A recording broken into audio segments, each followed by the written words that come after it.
Chaque jour, Charles et Carole vous présentent la leçon de l'école du sabbat.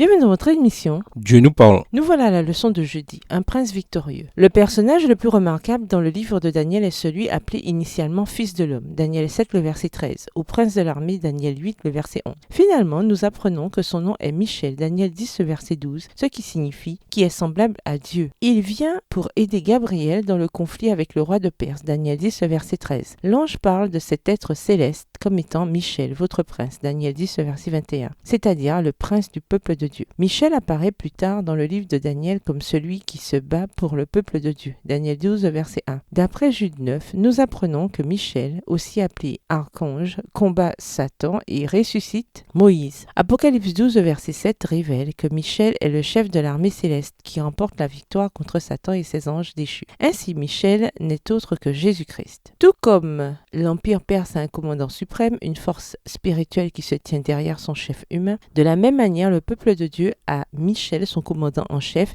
qui intervient pour se battre et gagner la guerre cosmique en son nom. Lisons Colossiens 2, verset 15. De quelle manière Jésus a-t-il remporté la victoire dans le conflit cosmique? Colossiens 2, le verset 15, il a dépouillé les dominations et les autorités et les a livrées publiquement en spectacle en triomphant d'elles par la croix. Dans notre confrontation aux forces du mal, nous pouvons avoir la foi en Jésus, notre champion. Il remporte la victoire contre Satan au début de son ministère public. Pendant sa vie terrestre, il bat Satan dans le désert tandis qu'il l'assaille de ses tentations. Il combat des ordres démoniaques et il délivre des gens de la puissance des ténèbres. Jésus vainc le mal, même quand il prend la forme de la tentative de Pierre, de le dissuader d'aller jusqu'au calvaire. Dans ses dernières paroles aux disciples, Jésus parle de sa mort imminente, comme d'une bataille qui aboutira à une victoire décisive contre Satan. C'est maintenant le jugement de ce monde, c'est maintenant que le prince de ce monde sera chassé dehors. Et moi, quand j'aurai été élevé de la terre, j'attirerai tous les hommes à moi. Jean 12, versets 31 et 32. Parfois, nous regardons autour de nous et ce n'est vraiment pas beau à voir. Violence, immoralité, corruption et maladie sont partout. Un ennemi qui n'est pas fait de chair et d'os nous attaque de tous côtés. Mais quelle que soit la difficulté des batailles que nous devons mener, Jésus combat pour nous et il est notre prince et grand prêtre dans le sanctuaire céleste. Lisons Romains 8, versets 37 à 39. Comment peut-on faire la promesse de devenir conquérant une expérience réelle dans nos vies chrétiennes personnelles? Romains 8, les versets 37 à 39. Mais dans toutes ces choses, nous sommes plus que vainqueurs par celui qui nous a aimés. Car j'ai l'assurance que ni la mort, ni la vie, ni les anges, ni les dominations, ni les choses présentes, ni les choses à venir, ni les puissances, ni la hauteur, ni la profondeur, ni aucune autre créature ne pourra nous séparer de l'amour de Dieu manifesté en Jésus-Christ notre Seigneur. Au revoir. Et à demain si Dieu veut.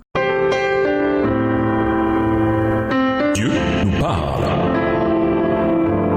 Chaque jour, Charles et Carole vous présentent la leçon de l'école du sabbat.